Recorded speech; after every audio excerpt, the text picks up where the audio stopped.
George Packer, welcome to the podcast. Thank you, Yascha Mounk.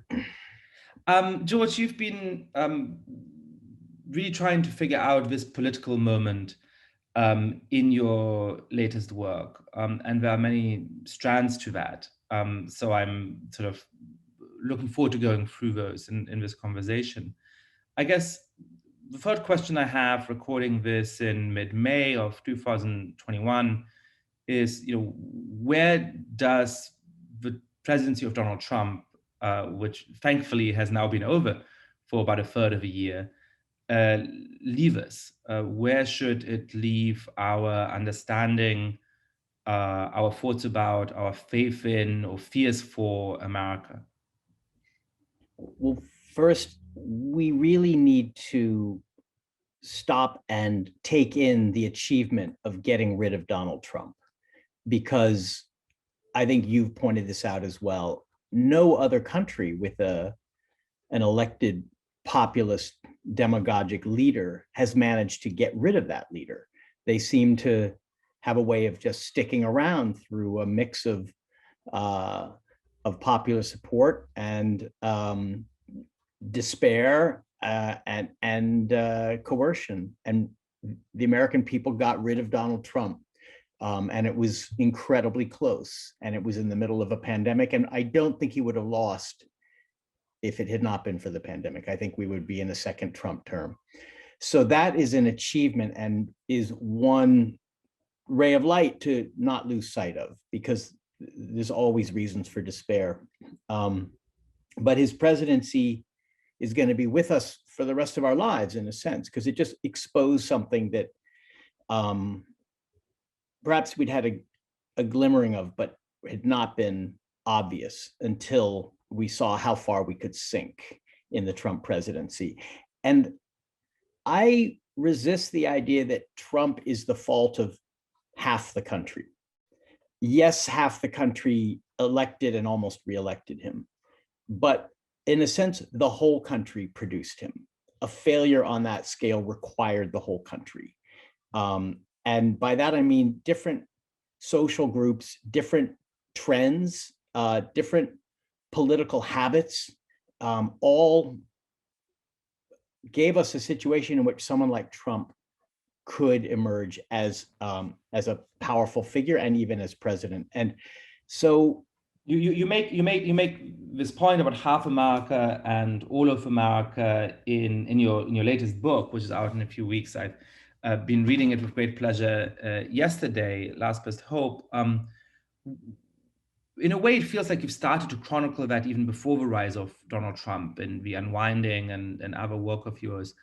Tell us about what you think Trump revealed about those two halves of America. What does it reveal about the thoughts and flaws of the half of America, which I take it you mean the half that voted for Trump, but then also the thoughts and flaws of the half that didn't necessarily vote for Trump, but that you think is also in some larger sense responsible for making this phenomenon possible?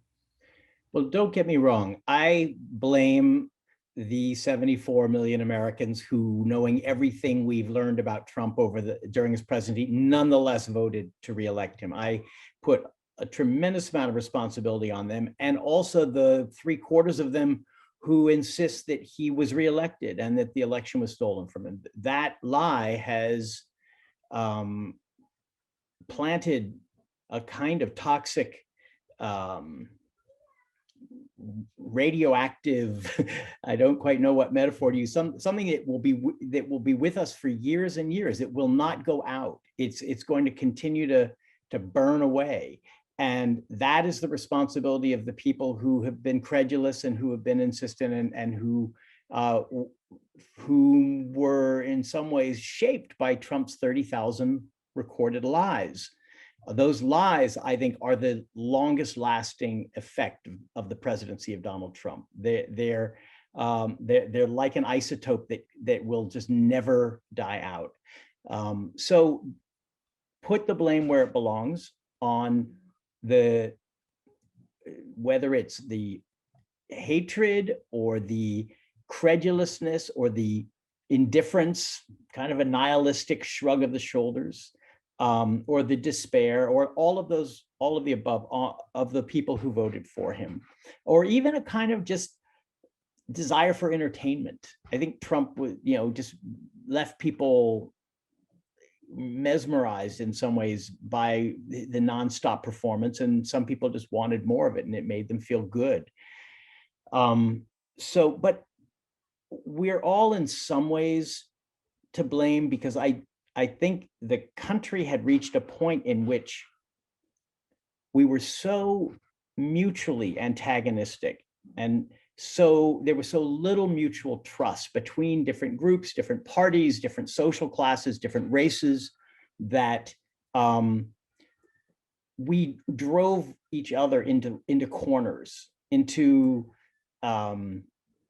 extreme corners that became self-caricatures almost, of whether it's the professional class with its sense of moral and intellectual superiority, as well as its economic security, that looked down on the non-educated, the working class, those who seemed like they were the lumpen, and vice versa. So I feel as if we reached a point in which different groups were in a ferocious competition for status and for revenge. And Trump saw that and just played into it every day of his presidency, including throughout the pandemic, by setting groups against each other. And it turned out we were easily set against each other. Why was it so easy to turn Americans against one another? So let me go ahead. Yeah, let me ask you about that, because I think I fully agree with that point as a description of the present. I'm struck by the extent to which Americans, broadly speaking, of my social milieu, people who went to good colleges, people who live in the big cities, people who have pretty interesting and engaging jobs, look down on those people who they perceive as lacking those things, on people who only have a high school degree, on people who don't live on the coasts. And that social distance at this point feels much bigger, much larger than it does in Germany, where I grew up, or in Italy, where I've spent a lot of time, or even than it does in England, which is a deeply class-based society. I guess I have two questions. One is, I don't know that I know America and American history well enough to know whether this would have been different 30 or 60 years ago. Do you think that this mutual inability to understand and this mutual disdain has grown over time, or has it always been there? I mean, I guess the second question is, if it has grown, if it is worse as a problem today than it was 30 or 60 years ago, what's the reason for that?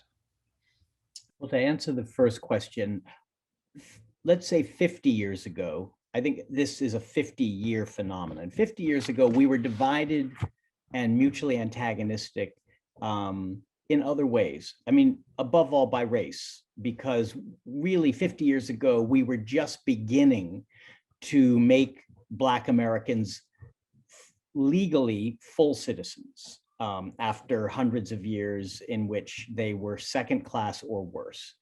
And then women were also second class citizens 50 years ago. So were other minority groups. So I think the big change of the last 50 years in one direction has been to make hitherto disenfranchised groups more equal, more empowered, more a full part of American life, not fully. And there is more to do, but that has been an important, really a crucial trajectory. But at the same time, economically, we've become a hierarchical, a class-based society in a way that maybe hadn't been true since the beginning of the 20th century, since the Gilded Age, the robber baron age. And that continues relentlessly, no matter who's president, no matter whether the economy is doing well or badly, no matter whether we're at war or at peace. That has been the core phenomenon of the last half century, is economic inequality growing and based more and more on education. Of course, there's a 1% that has benefited greatly from tax cuts, deregulation, the whole menu of Reagan era economic policy. But I think more importantly, there's a top 10% or a top 15% who have done very well because of education and professional jobs that have been the winners in the economy in the last, say, 30 or 40 years, and they've passed it on to their children. It's called the meritocracy. Your talents and abilities and effort will generate your reward, but it's now an inherited meritocracy. In other words, it's a kind of aristocracy where your talents and abilities are almost with you at birth, because there's so many walls and so many barriers to advancement if you're not already born into a family that is on that track of professional and academic success. So that has created a class, which I would call a class of special privileges. And that has warped everything because it's created resentment, mutual scorn, mutual hatred, and yes, a certain snobbery among the educated class toward those who are not, because they see them as failing, because the meritocracy says it's your own fault if you don't make it. Everyone has a chance. If you don't make it, it's on you. And that personalizes failure and losing in a way that I think has created a tremendous amount of social friction. So I recognize a lot I agree with in that. And I think it's very important that the nature of the economic divide in the United States in many ways doesn't feel like it's the 1% versus the 99%. It's the top 10 or the top 20% versus the rest of the society. And I think that puts a lot of people, probably a lot of listeners to this podcast, in a more uncomfortable position than we might think, because they actually are part of a class that reaps the benefits and that is perhaps even part of a cultural divide. And then we're sort of somewhat looking down at people part of a cultural divide. It's easy to say, well, I'm not a billionaire, so I'm not part of the financial elite, or I'm not part of the elite at all. But if you have a fancy postgrad degree and have a six-figure salary, you are very much part of that winning group and winning class. And go ahead, George. And you're also beginning to generate wealth that leads to investments. And so you're actually becoming part of the investor class as well as part of the professional class. And the combination of those two makes your position tremendously secure. And the gap between you and the other 85% grows all that much bigger.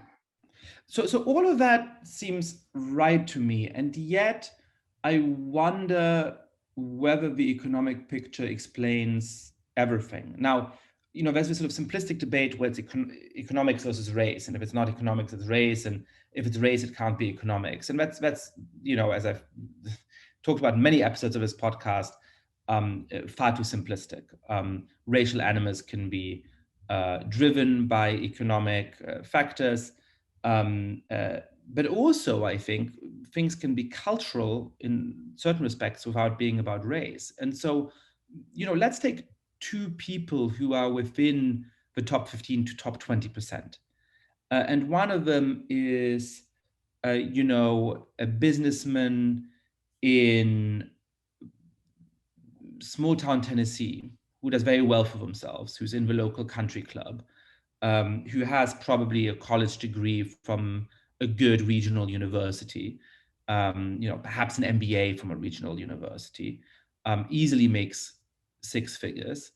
And then let's look at somebody who is a, let's say, psychoanalyst in New York City, right? Those people may be in a very similar economic class. They may both be white, but the cultural and political distance between those two people also seems enormous. And it also seems much larger than it was 30 or 50 years ago. And the explanation for that doesn't seem to me to be primarily economic.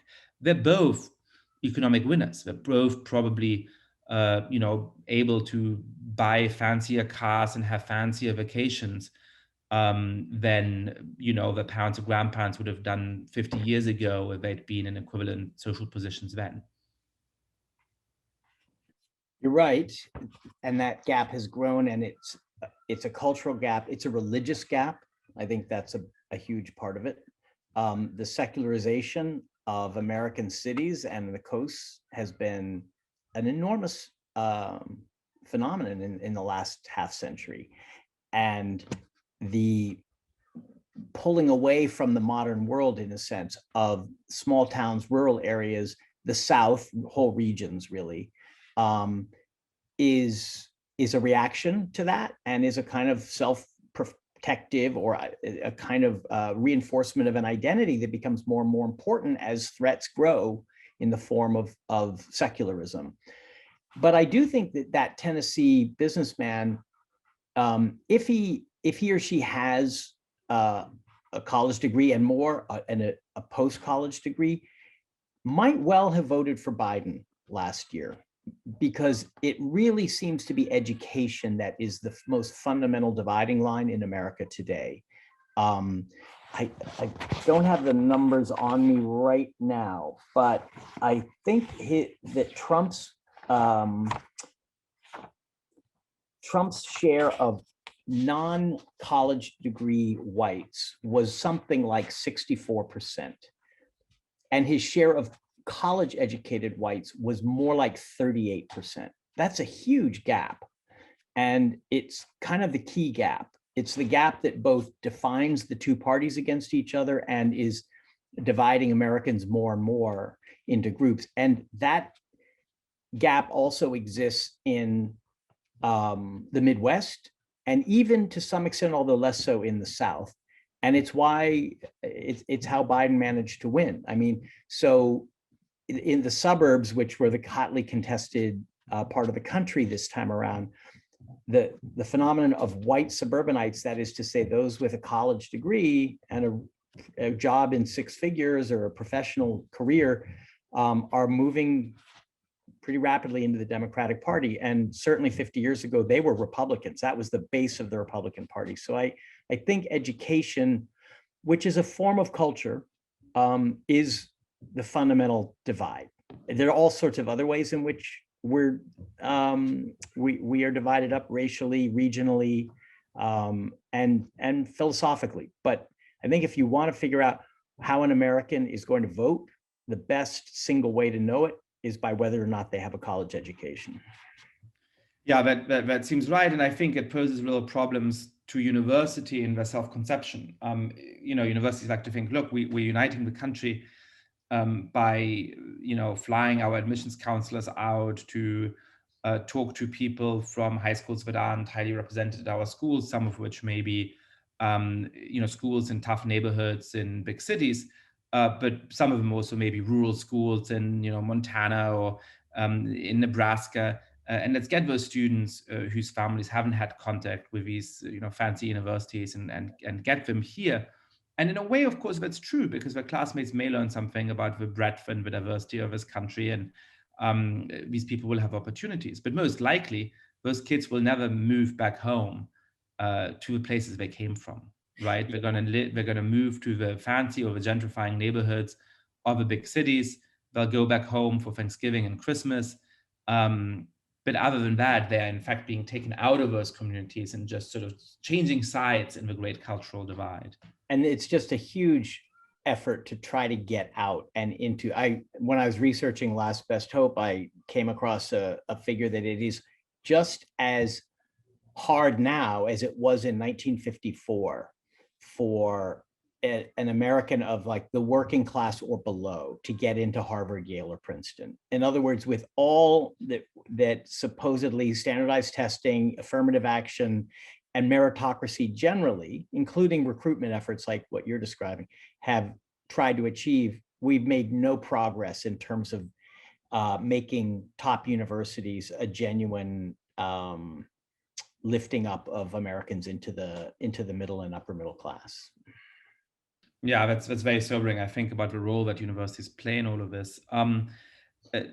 Let's talk about the pandemic and the way that has exposed the cultural fracturing of America and the institutional weakness of America, our collective inability to deal with this disease in a convincing way. I mean, given the success of the vaccination campaign, which is stalling somewhat now because of vaccine hesitancy, but which was much more successful than it was in Europe and so on, some of America's strengths are more strongly in view again than perhaps when you finished the last revisions of a book.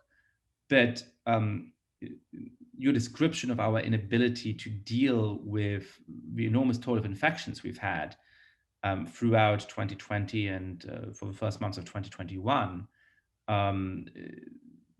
nevertheless show the things that I would have taken for granted, but I think you would have taken for granted about our ability, the ability of public health institutions, the ability of the medical system to contain a pandemic, and our real failure on this. What does that teach us about the reality and the promise of America? Yeah, I mean, almost every day last year after the pandemic started, I went to the Worldometer website that showed the country rankings in infections, deaths, et cetera. And we were at the very top the entire year for infections and deaths, way beyond our proportion of the world's population. And that chart, to me, was the single biggest indictment of this country. And it, again, Trump plays a very powerful role. There was no national plan. There was no national effort. It was rhetoric, lies, feints in one direction or another, and then kicking it to the states, blaming the states, scapegoating the states, and then actually pitting Americans against one another in order to try to generate support for his reelection. So from the top, we learned we need a wise, competent, caring, and just basically effective national government to do this. But we also learned that some of our institutions, like the CDC, were just woefully inadequate. Their inability to come up with a test in the crucial early weeks and months of 2020, which meant we were blind. We had no idea where it was, how rapid it was spreading, how extensive it was. And so we were unable to track it and to contain it. And that was, the CDC, which is 10,000 advanced degrees and billions of dollars. But I think a sort of sclerosis that has set in the federal government for lots of reasons. I would say politicization of bureaucracies that should be, to some degree, immune from politics. The fact that the head of the CDC is a political appointee, as are 3,000 positions in the federal government, which is far, far more than in any European country. And a kind of a hesitancy, a risk aversion, a sense of just cover your ass and try not to make a mistake, and don't, for God's sake, get on the news, which is, it's not all there is to federal employees, because of course there's idealism and there's commitment and there's sacrifice and service, but that becomes a culture that sets in a lot of government bureaucracies, including the CDC. So that, the experts who people on the left constantly invoked as, here's who we should listen to, here's what we should follow. It turned out they made so many mistakes that it gave a tremendous amount of fuel to the arguments of the populists who were saying, no, we are not going to listen to the experts because they don't know what they're talking about. So what are some of those mistakes? Masking doesn't matter. You don't need to wear a mask. That we were told by the CDC, Trump went down to Georgia in the first week of March and announced that anyone who wanted a test could get one. And Robert Redfield was standing right next to him, nodding, kind of looking uneasy, but certainly not contradicting him, allowing the president to lie and tell a lie that was actually quite a destructive one. And many others that are inevitable, that we took a long time to figure this virus out. And in some ways, all of this was inevitable. And it's very hard to find a country that has handled it really, really well. There are a few, but even now Taiwan is having a big outbreak. And I had written in my book that Taiwan, Rwanda, Norway, and I had one other country, New Zealand, were like examples of social solidarity and trust in government that we don't have, and that therefore did well and we did badly. I'm not so sure that that point holds up all that well, given how countries with a lot more social trust and trust in government have done, especially with the vaccinations. So maybe it was just inevitable that we would mess up, but that we should mess up so badly that more than 500,000 Americans would die seems an indictment of both the president, our government, and all the fault lines in our society that the virus exploited: economic inequality, mutual distrust and dislike, the red versus blue, masks versus anti-masks. In all those ways, the virus, which could have united us, because after all, we're all vulnerable to it, nonetheless showed every fault line that we had. I compared it to maybe a little bit much, but to Strange Defeat, the account of the fall of France in 1940 by the French historian and resistance fighter Marc Bloch, who showed how the collapse of France before the German invasion had been years in coming, because a culture that was in decline, each class sort of protecting its own interests and not looking out for any greater good, and yeah, a growing kind of defeatism led to France's collapse. And I think you could say, in a less melodramatic way, similar things led to our collapse before the coronavirus.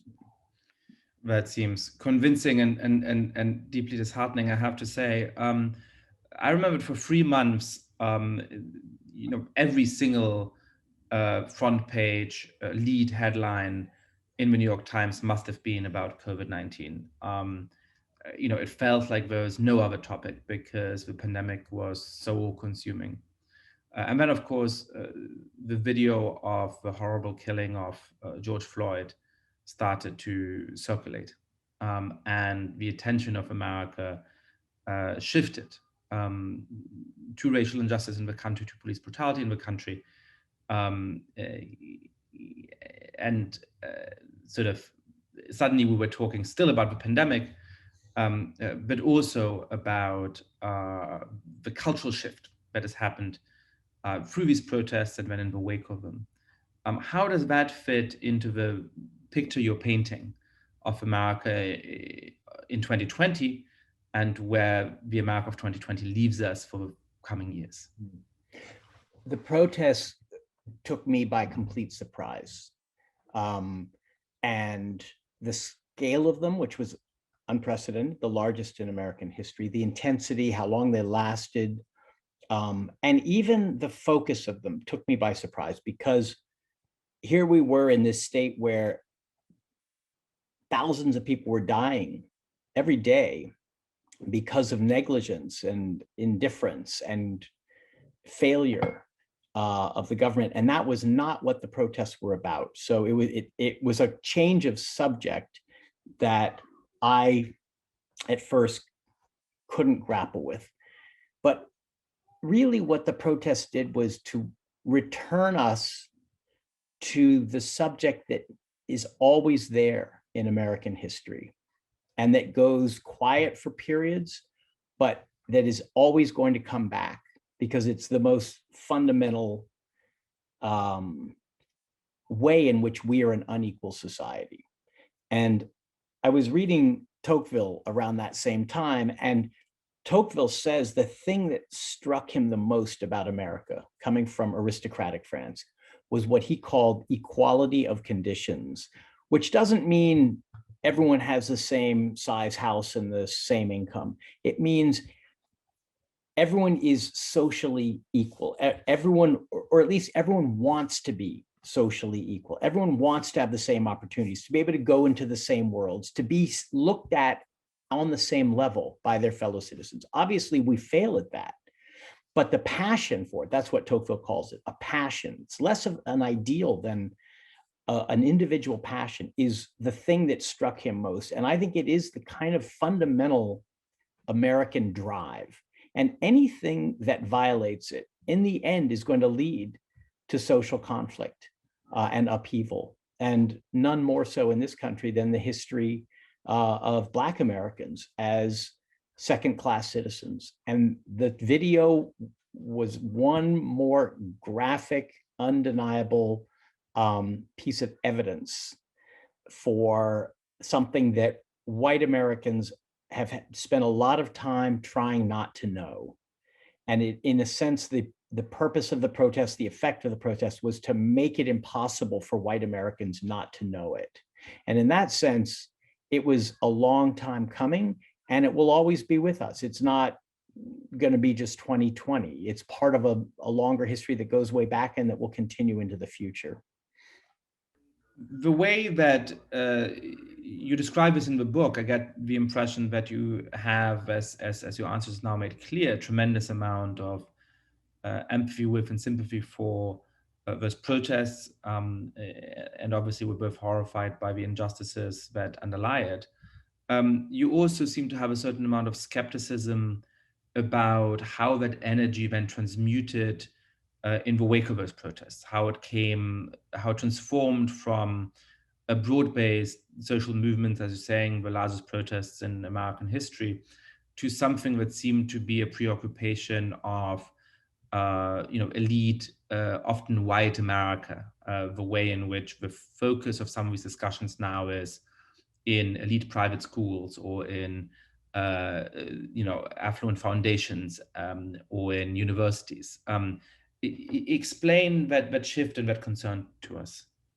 Yeah, and this is another example of a kind of collective failure that because it's a subject that Americans don't really know how to talk about, let alone how to address or solve, and less so now maybe than 50 years ago.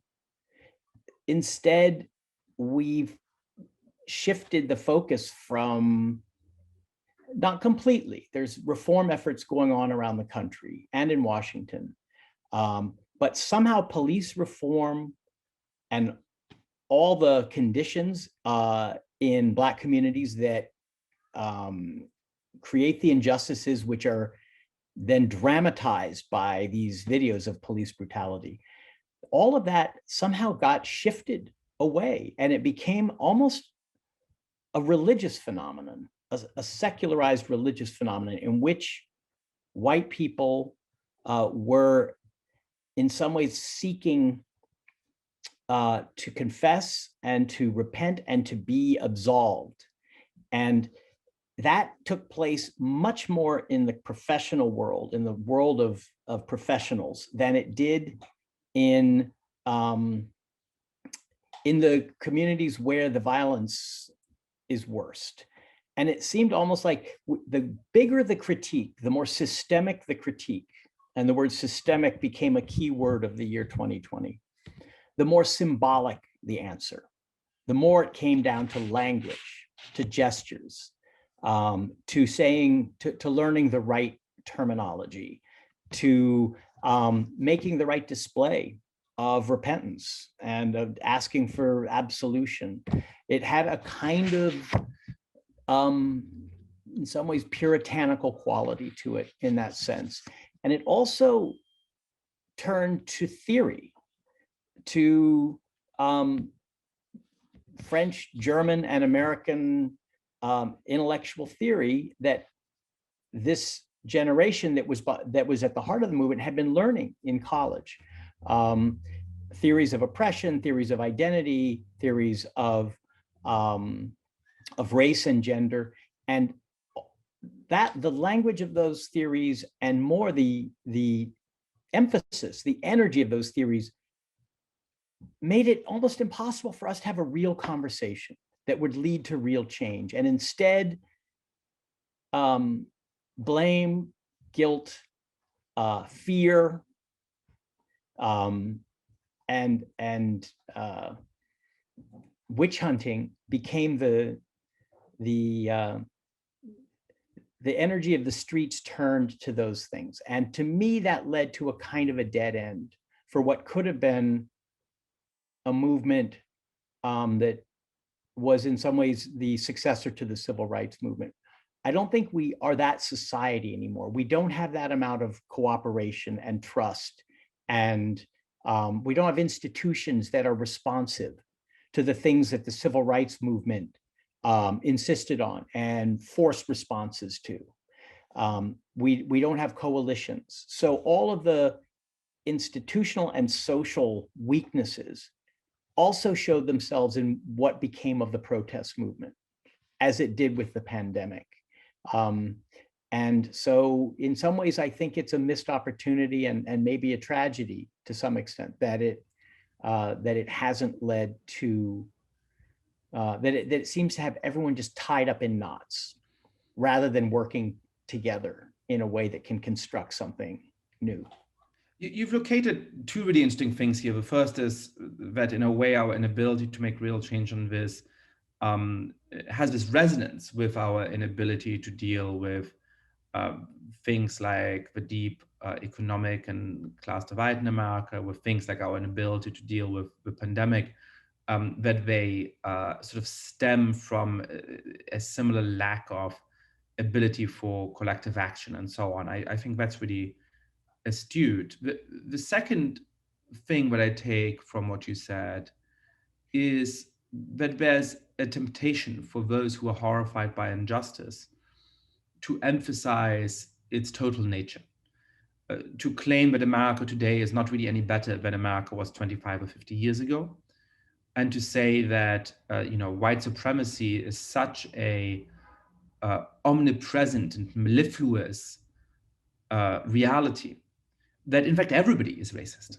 And this is one of the core claims when you're talking about the theory that sort of came out of this movement and fueled this movement. It is the idea that, especially if you're a white American, but for that matter, also if you are a member of many other ethnic groups, you are by definition racist. This is not a matter of you're a bad person or you have ill intent or you haven't done, to use fashionable language, necessary work to improve yourself. You can have done all of those things and yet be a racist. For some of the leading authors in this school, they sort of proudly say, I am a racist, in the way that a Christian might say, I am a sinner. Yeah. And the worry, I take it, is that this is meant to be a way to be tough on yourself and to be tough on your country, but it's actually quite inimical to agency. Because, you know what, if I'm a racist, then perhaps it's not so bad if I have some racist thoughts. I don't have to be all that horrified by them because everybody is racist. Yes, go ahead. Yeah, which doesn't ring true to me. I, in fact, don't believe that I do have racist thoughts in my mind. And if I did, I would be horrified by them because I strongly wish and identify as somebody who is not racist. And so I think there's a sort of odd logic there, right? We're all racist, so sure, we're going to have racist thought. It's actually an odd self-indulgence that comes in the clothes of being tough of yourself. And of course, in the same way, if America hasn't made progress in 25 or 50 years, and white supremacy is always everywhere, then it doesn't look very likely that we're going to make progress in the next 5 or 10 or 25 or 50 years. And we may as well focus on these language games or these consciousness raising efforts rather than on concrete action, which might actually improve the real opportunities and conditions of our fellow citizens in this country. I mean, skepticism about progress is both embedded in the theory that we're talking about, which is upends the Enlightenment values that liberalism is built on: reason, objectivity, due process, equality and freedom of the individual. All of those things that we grew up just believing in without, that people of my generation maybe grew up believing without too much questioning, have been challenged, if not subverted, by a theoretical onslaught that has become the education of an entire generation. So partly there's an intellectual reason for this, but there's also a reason in people's lives, which is that the elites have screwed up again and again and again, whether in the post 9/11 wars, the financial crisis, the recession, Trump, who is, after all, a kind of elite himself. How is a young person born around 1980, 1985 supposed to accept without questioning the narrative of a gradually improving, more and more intermixed, more and more tolerant multiracial democracy? So in a way, they were primed to be skeptical, if not outright hostile to those ideas. But the problem is when you get rid of them, or when you just challenge them nonstop, number one, you disarm yourself. You no longer have the ability to motivate either yourself or others to believe that progress is possible, and therefore that action for progress is worth taking. And progress is not only possible, we see it all around us all the time. You have to really ignore a whole lot of evidence about life getting better for a lot of Americans if you want to say that there is no progress. And to talk of progress is hurtful, which is something that I've heard from time to time, that the speech police don't even like the word progress because it suggests that you're ignoring a whole lot of things. The other problem is you really do need a moral identity as a member of a community in order to do anything. And the largest community that we can identify with is the country. The world is too big to identify with. If you want to do anything on a really large scale, whether it's end global warming or stop racism or reverse inequality or empower people or restore democracy to health, you have to have a narrative that appeals to people's desire to fix it, which means some love of that community, some attachment to it, some attachment to the other members of it. That's something I don't see in the protests or in the generation that is so skeptical of progress. In fact, any talk of America as a place worth sacrificing for, trying to make better, even confessing some love for, that's not going to get you anywhere. But unfortunately, without that, you yield the ground to the worst narratives of the country, which are the racist narratives, the militaristic narratives, the exclusionist narratives. And that is part of what's happened and what's become clear in the last year, is that without patriotism, to call it by its name, you keep ending up in a ditch, in a dead end. Yeah, that seems convincing to me. There is something very strange about the way in which the desired locus of identification has shifted on the left, even over the course of my lifetime. When I grew up, and this was partially perhaps a function of Germany in the post-war period, but it was a broader phenomenon, certainly in Europe, and to some extent in the United States. What was in vogue on the left was a kind of cosmopolitanism. It was the claim that we should have the same amount of solidarity and the same amount of fellow feeling with anybody in the world, wherever they are. I agree with you that that was ultimately unrealistic, but I'm somebody who's lived in many different countries and many different places. And I certainly have more than one country or more than one city that I care about deeply. But I care more deeply about those places where I've spent time, those countries from which I have friends, in which I have traveled, than other, no less deserving places and countries where I haven't had a chance to meet a lot of people, where I haven't had a lot of chance to spend time. Because there's just something natural about the fact that when you know something, when you've been somewhere, when you've grown up in a place, you have a deeper identification with it. I'd say not only that, Yascha, you chose to become an American citizen during a period when our reputation in the world was reaching an all-time low.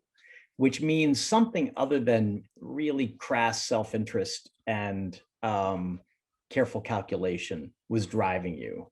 It had to have been an attraction to something about this country that you felt answered a need, or a deep need. Yeah, and so to speak to that, I think, look, I certainly realized that when I arrived in the United States, perhaps I was a little bit naive about the worst things in this country. That it was easy coming to New York City for the first years here and then studying at Harvard, to be impressed by the natural way in which people from many different countries and groups and ethnicities and religions did cooperate, did sit in a classroom together, did debate about the world together.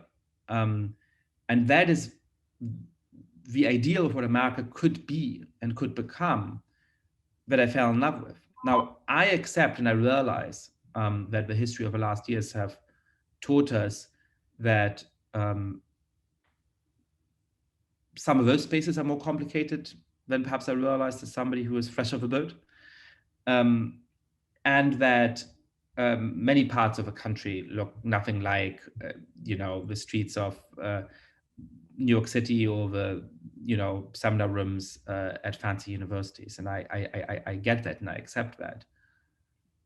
I do nevertheless feel that there's something strange about a left and something deeply contrary to its history and its nature when it retreats from the cosmopolitan ideal, even for I too am somewhat skeptical of it, when it rejects the nation as a locus where we could say we have something in common as Americans. You can be white or black, you can be brown or Asian, you can be from the Northeast or the Southwest.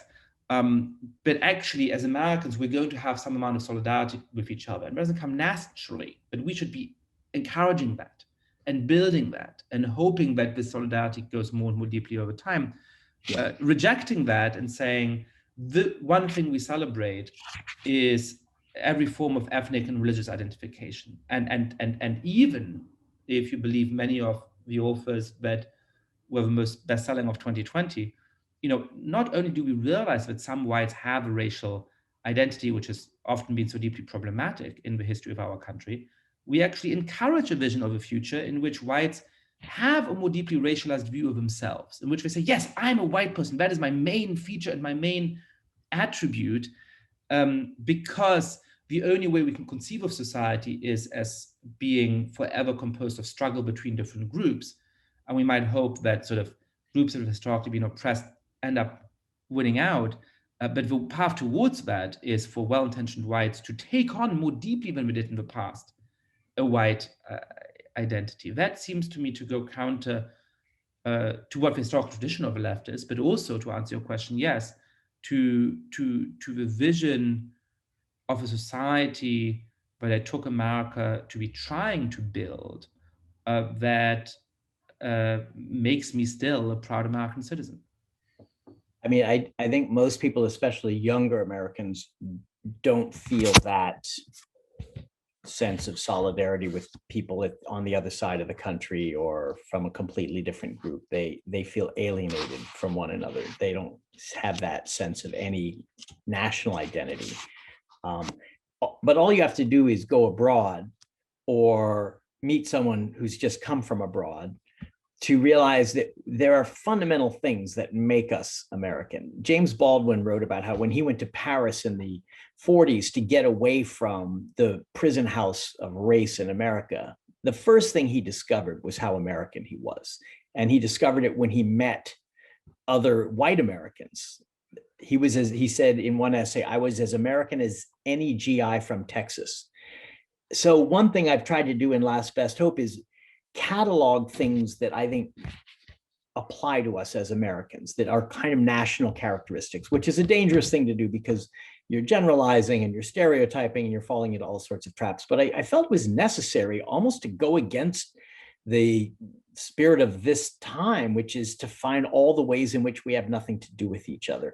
And as I listed some of these things, and some of them were really basic, like how quickly we go to first names with each other and how loud our voices are and how we smile very easily and have to say great whenever we're asked, how are you doing? And how we imagine that we can just move on to the next thing very quickly. Things that foreigners say about us, how dense we are when it comes to other countries' social codes, and the ways in which your position in that society determines, whether you should accept or reject your host's offer of seconds at dinner.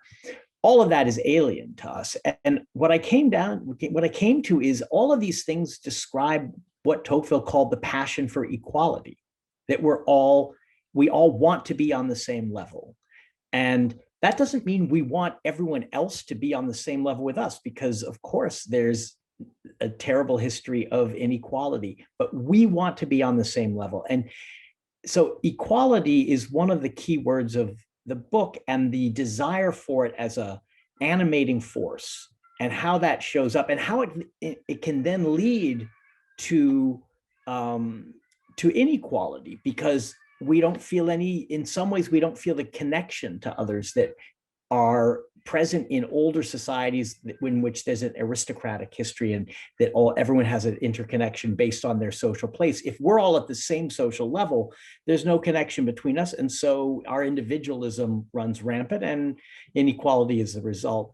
My feeling is, Yascha, that when we become as unequal as we are now, the idea of a shared citizenship collapses, and self-government itself becomes difficult, if not impossible. We need that feeling of equality in order to feel as if we have something in common, some shared identity, some shared value, which is the basis for self-government. So those two things, self-government and equality, are linked. And I'm trying to find ways in which we can improve both the conditions of equality and what Tocqueville called the art of self-government, which is something you have to learn and practice and master. It doesn't come naturally. What you said reminded me of a discussion I had with a really talented student of mine who's Mexican-American, her parents are undocumented immigrants. And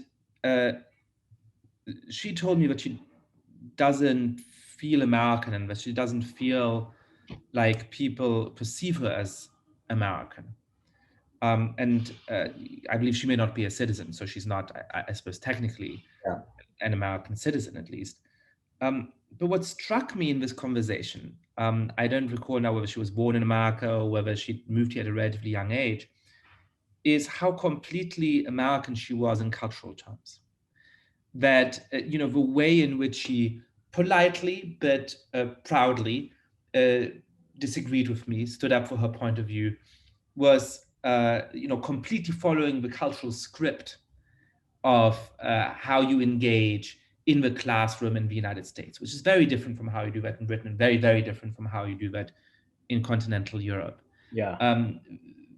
That, unlike me, she of course spoke without an accent, and expressed herself with great subtlety with American English idioms and phrases and so on. And there's something sort of interesting to me, both about the fact that when I pointed this out to her politely, she was utterly surprised by it. She had a self-conception of people would not see her as American. So the fact that that is how I perceived her was surprising to her. But also that, in fact, America has this integrative power in a way that some other countries don't. I want to ask you about your account of the nature of patriotism. And I ask because I've been thinking about that as I'm writing my next book. I have a chapter defending the need for patriotism in similar terms, for perhaps less eloquent terms than you do.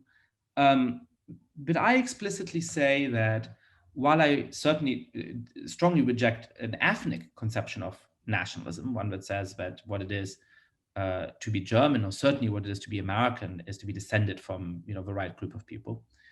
And while I am full of admiration for and embrace the civic conception of nationalism, that part of what makes us patriotic Americans is a set of shared political ideals, I think that doesn't go far enough, because most people don't care enough about politics and don't know enough about the Constitution for that to really be at the heart of what it is to be a proud American.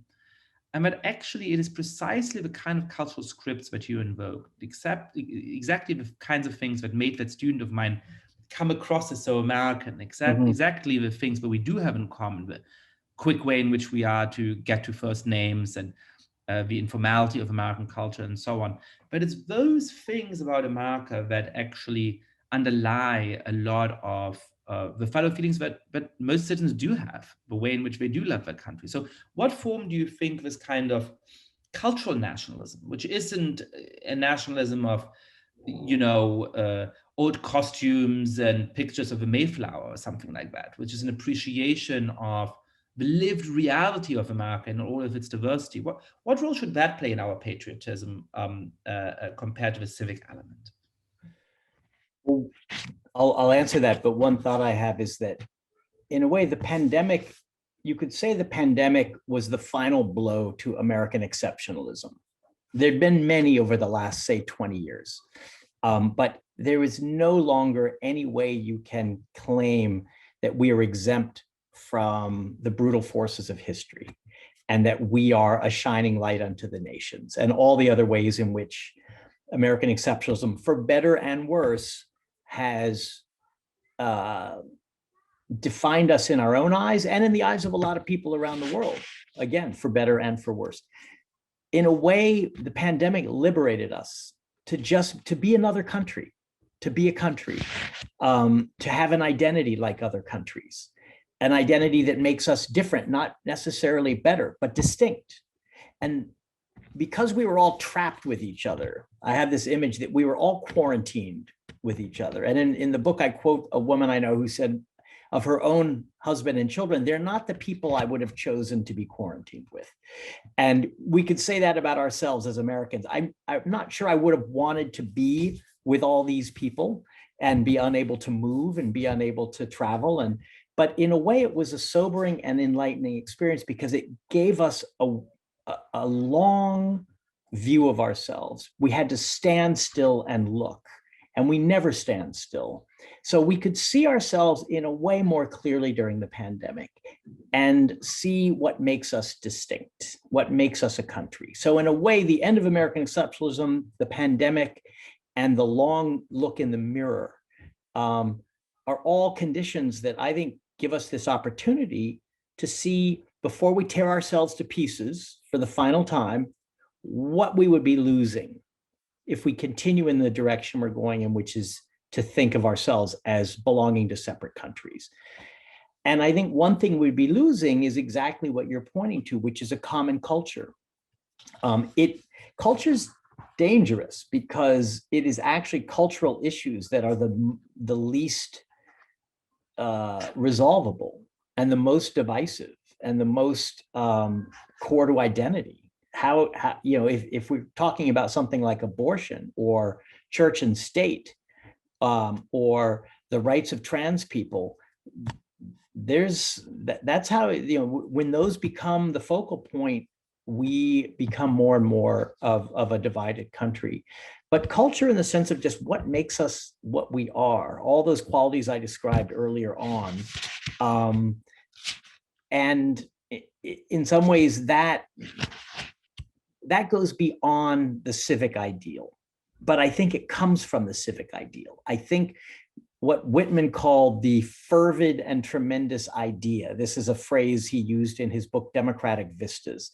He's saying it's not pecuniary interests, it's not material conditions, it's not the pursuit of wealth, it's the fervid and tremendous idea that holds us together.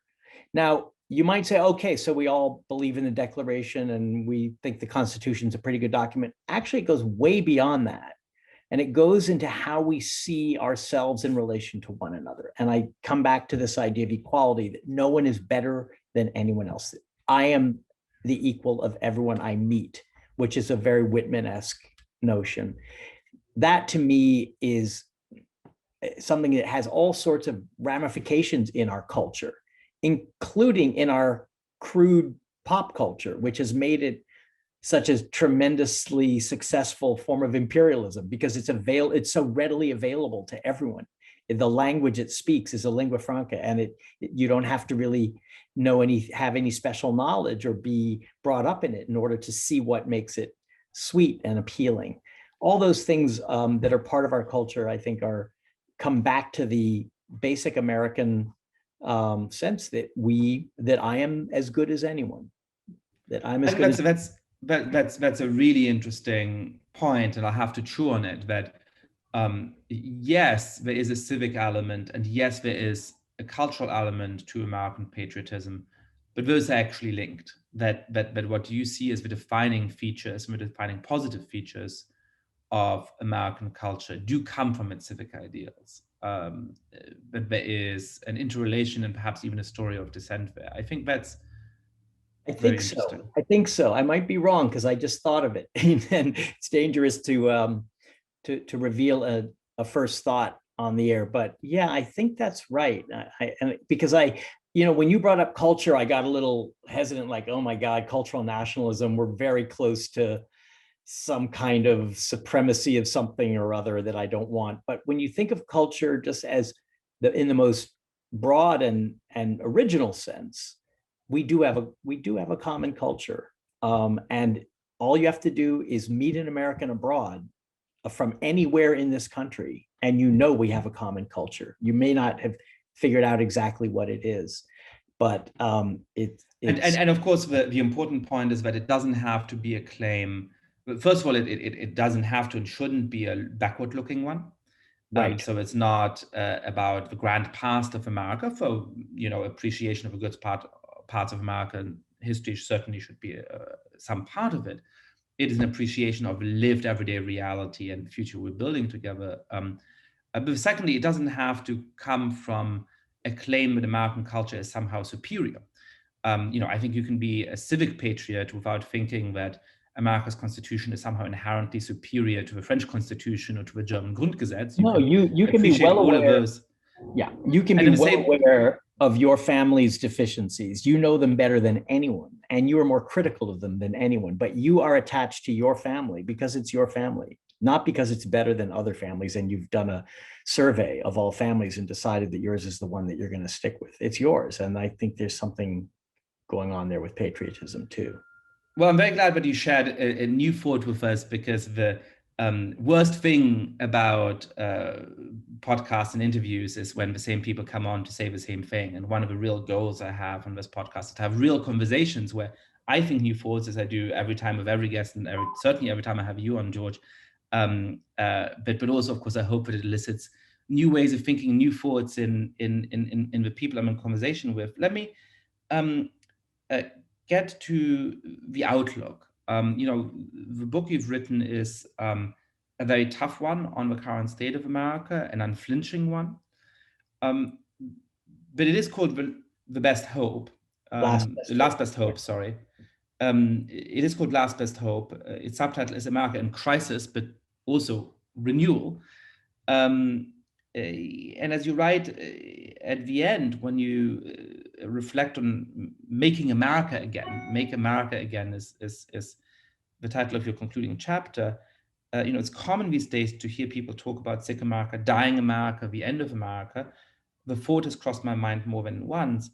But the same kinds of things were said in 1861, in 1893, in 1933, and in 1968. So how can we have these two thoughts in our minds at the same time? The deep crisis that America is in, but also the hope that we may be able to make America again, that there is scope for renewal in this country, and what would bring real renewal, not just a religious conversion or a way of sort of rhetorically cleansing ourselves of sin, but something that actually would help to address the real problems in this country. Well, in a way, the election, sorry, there's something going on outside. Is that creating a lot of noise? Should we wait? I think it's okay, actually. And if you want to start off this answer from the top, and then for the video, we can, audio, we're cleaning up everything anyway, but we can. And while we're interrupted, George, sometimes when you handle your book, I think somehow you're close to the microphone, so sometimes I can hear the rustling a lot. Yeah. So the truck outside is not creating a lot of disturbance. Now the truck I'm hearing. A moment ago was okay, but let's see. All right. Well, now it's okay, I think. Yeah, he stopped, but he may. Oh, I see. It's a dumpster being loaded onto a truck. Oh, so do you want to wait till it's gone? We should wait a couple minutes till the hydraulics have stopped. Yeah. Sorry, the city. No. Yeah, I know. Same here. Yeah. Yeah, you're asking really good questions, things I haven't even thought about that I thought I was ready to answer, but I hope I'm not flunking the first thought. No, it's a great conversation. Rebecca, how do you think the flow is? I think it's great, isn't it? I was gonna say it's been, yeah, excellent. One of our best conversations, in my opinion. Oh, thank you, Rebecca. And Rebecca is a tough critic. She would tell us if she I didn't bet. think so. I bet she is. All right, I think they're done with the dumpster. The election was our chance to avoid what I think would have been really permanent downward decay and self-destruction. Another term of Trump, I don't think we would have recovered from that. I don't think we could have then come out of it and said, we're back. We saved ourselves by the skin of our teeth to give ourselves a chance to restore some health to this democracy. I see two places where we need to focus our energy. And it goes back, sorry, to Tocqueville. One is equality and one is self-government.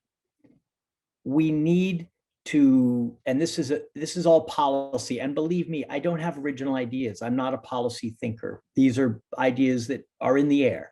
But there are a lot of policies, and some of them are actually very much what the Biden administration is doing, that can give enough of a foundation to people's material lives and enough of a restored sense of opportunity that we can look each other in the eye again as equal citizens, which we can't do now.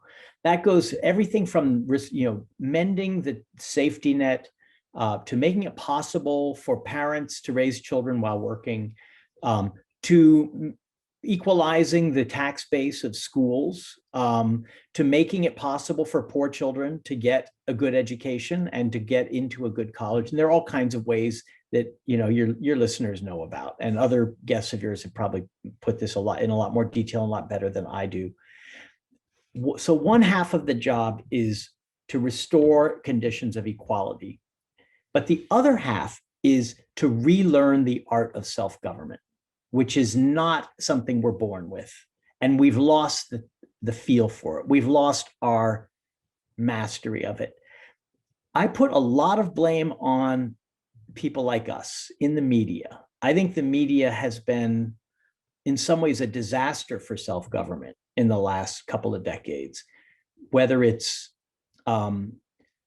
reporting dying out because it costs too much and instead everything is now opinion, whether it's a form of enlightened journalism that has now turned into activism and that actually doesn't really care about the objective world, but rather about advancing a cause, which I see every time I open the paper now.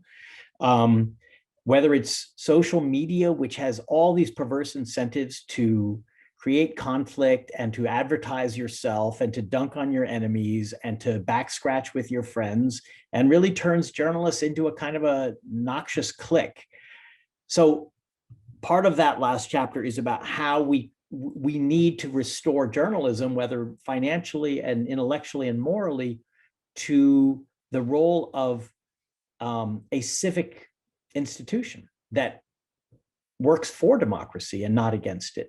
There are other ways too, and again, these are not original. National service, I think, would be a great way for Americans, young Americans, to have to deal with one another from across all kinds of divisions for a year and do something for their country, and be rewarded with a scholarship or with a grant or with training. I've recently written about civics education in America and how it's both fallen away because schools are afraid to teach civics because it gets politicized, but it's also become a huge political weapon in the hands of the right and the left. And there are some efforts now to make civics something that we teach more, instructing students in how to think about American history and democracy rather than a set of facts and concepts, which I think is the right way, because we no longer know how to debate, how to argue, how to persuade, how to disagree. Instead, we either immolate ourselves in endless conflict, or we go our separate ways. So all those things are ways to give us back that very difficult aptitude for self-government, which is maybe the hardest thing to do. It is not an easy thing. It requires responsibility, it requires knowledge, it requires self-restraint, because self-government is also about ourselves, our own character and what's in us. And so many of the incentives and forces today are driving us away from the ability to govern ourselves, both individually and collectively. So those are my two my two signposts: equality and self-government. And one of them is about material conditions, and one of them is about how we think and how we live together. George Packer, thank you so much for coming on the podcast. It's always a pleasure, Yascha.